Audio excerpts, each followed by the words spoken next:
Hi friends, അപ്പോൾ എല്ലാവർക്കും technology ന്യൂസിലേക്ക് സ്വാഗതം. ഇന്നത്തെ ടെക്നോളജി ന്യൂസിൽ ആദ്യം തന്നെ പറയാനുള്ളത് ഇലോൺ മസ്കിനെ കുറിച്ചിട്ടാണ്.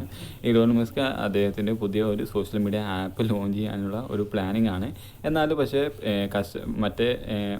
അദ്ദേഹത്തിന് അറിയുന്ന എല്ലാ ഒട്ടുമിക്ക ആൾക്കാരും പറയുന്നത് അദ്ദേഹം ട്വിറ്റർ വാങ്ങിക്കുന്നതാണ് കുറച്ചുകൂടി നല്ലതെന്നാണ്.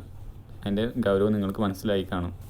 അടുത്തൊരു ടെക്നോളജി ന്യൂസ് പറയാനുള്ളത് വിവോയിൽ നിന്നാണ്. നമ്മൾക്കെല്ലാവരും അറിയുന്ന പോലെ തന്നെ സാംസങ് ഫോൾഡിംഗ് സ്ക്രീന് കൊണ്ടുവന്നത് കൂടി എല്ലാവരും ഫോൾഡിങ്ങിലേക്ക് വരാൻ പോവുകയാണ്. ഇപ്പോൾ അതിൻ്റെ ഭാഗമായിട്ട് വിവോ എക്സ് ഫോൾഡ് എന്ന് പറഞ്ഞിട്ടുള്ള ഒരു സ്മാർട്ട് ഫോൺ ഏപ്രിൽ 11 അവർ ലോഞ്ച് ചെയ്യാൻ പോവുകയാണ്. അതും 2.0 ഫ്ലിപ്പിംഗ്, അതായത് ഫോൾഡിംഗ് സ്ക്രീൻ 2.0 എന്ന് പറഞ്ഞിട്ടുള്ള സിസ്റ്റം ഉപയോഗിച്ചുകൊണ്ടായിരിക്കും ഇവർ ആ ഒരു ഫോൺ റിലീസ് ചെയ്യുന്നത്.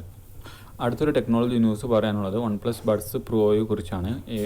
അതായത് ഓഗസ്റ്റ് മാസം 2021 റിലീസ് ചെയ്ത OnePlus ബഡ്സ് പ്രോ അവരുടെ പുതിയൊരു കളർ വേരിയൻ്റ് അവതരിപ്പിച്ചിരിക്കുകയാണ്. അതായത് റേഡിയൻറ്റ് സിൽവർ എന്ന് പറഞ്ഞിട്ടുള്ള ഒരു കളർ സ്റ്റൈൽ കൂടി ഇപ്പോൾ അവരുടെ ആ ഒരു ബഡ്സിൽ നമുക്കിപ്പോൾ കിട്ടുന്നതായിരിക്കും.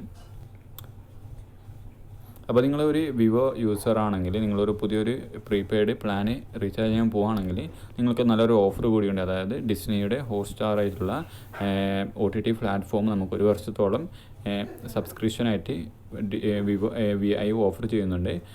അത് നിങ്ങളെന്തായാലും നിങ്ങൾ പുതിയൊരു റീചാർജ് ചെയ്യാൻ പോവുകയാണെങ്കിൽ നിങ്ങൾ ആ കാര്യം കൂടി ഒന്ന് നോക്കുക.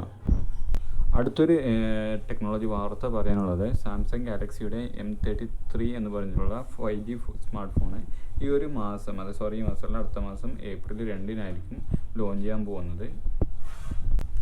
അടുത്തൊരു ടെക്നോളജി വാർത്ത പറയാനുള്ളത് ആപ്പിളിൽ നിന്നാണ്. ആപ്പിളിൻ്റെ ഐപാഡ് പ്രോ, അത് M2 ചിപ്പ് ഉപയോഗിച്ചുകൊണ്ടുള്ള ഒരു ഐപാഡ് പ്രോ വരാനുള്ള സാധ്യത ഉണ്ടെന്ന് പറയുന്നുണ്ട്. അതുപോലെ തന്നെ മാക്സ് സേഫ് ചാർജിങ് നമുക്ക് ഈ വർഷം പ്രതീക്ഷിക്കാവുന്നതാണ് ആപ്പിളിൻ്റെ ഇവൻറ്റിൽ.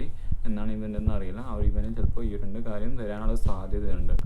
ടെക്നോളജി ന്യൂസിൽ അടുത്തെന്ന് പറയാനുള്ളത് ഇൻസ്റ്റഗ്രാം കുറിച്ചിട്ടാണ്. ഇൻസ്റ്റഗ്രാമിൽ നമുക്ക് സ്റ്റോറിക്ക് റിപ്ലൈ കൊടുക്കാൻ പറ്റുന്നത് ടെക്സ്റ്റ് വഴി മാത്രമാണ്. എന്നാൽ ഇൻസ്റ്റഗ്രാം ഇപ്പോൾ ചെറിയ അനൗൺസ്മെൻറ്റ് നടത്തിയിട്ടുണ്ട്. അവർ ഇപ്പോൾ ഒരു ഫീച്ചേഴ്സ് ആഡ് ചെയ്യാൻ പോവുകയാണ്. ആ ഒരു ഫീച്ചേഴ്സിന് പ്രത്യേകത എന്ന് പറയുന്നത് നമുക്ക് വോയിസ് വഴി നമുക്ക് സ്റ്റോറീസിന് റിപ്ലൈ നൽകാൻ പറ്റും. ഇതായിരിക്കും ഇനി ഇൻസ്റ്റഗ്രാമിൽ വരുന്ന അടുത്തൊരു ഫീച്ചർ എന്ന് പറയുന്നത്. അപ്പോൾ ഞാൻ തൊട്ട് മുമ്പ് പറഞ്ഞ VI മാത്രമല്ല, ജിയോ അതേപോലെ തന്നെ എയർടെൽ പോലെയുള്ള സിമ്മുകളും ഇപ്പോൾ ഹോട്ട്സ്റ്റാർ, ഡിസ്നി ഹോട്ട്സ്റ്റാർ നൽകുന്നുണ്ട്. IPL ആയതുകൊണ്ടായിരിക്കും അവർ ഈ ഒരു സംഭവം കൊടുക്കുന്നത്. അടുത്തൊരു ടെക്നോളജി വാർത്ത പറയാനുള്ളത് ആപ്പിളിൽ നിന്നാണ്.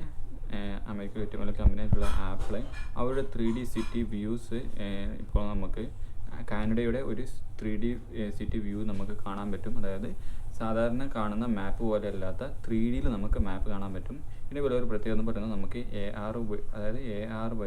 AR ടെക്നോളജി ഉപയോഗിച്ചുകൊണ്ട് നമുക്ക് ഇതിനെ മനസ്സിലാക്കാൻ സാധിക്കുന്നതാണ്.